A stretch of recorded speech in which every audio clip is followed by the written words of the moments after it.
I'm going to go over the very first question in the warm-up.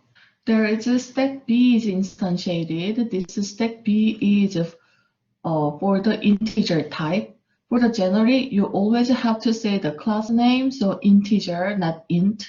Then push means you store the value into the stack, so make a stack B. I'm going to push 45. Then it's gonna pop. So 45 is popped. Then push 11. Then it says print B. So B has already toString method, which is printing all the data by using the bracket, and all the data is like array list. So bracket 11 is printed. Now B.pop. Then it says print B. That means now empty list will be printed. So this is the output. Now in the second example, now stack C is made.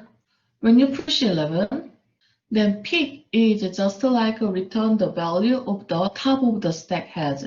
So 11 will be returned. So printing 11, then push 12, then pop. Then after pop it, it will print it. So after pop, print it. So 12 will be printed in the next line. Then push 13, push 9. Then it says print the whole stack.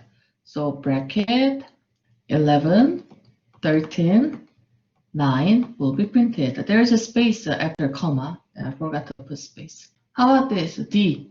Now I showed the work on the right side on the screen. Then you can check your answer and my answer. There is a worksheet. Now I'm displaying the answer key so you can check your answer if it's correct or not.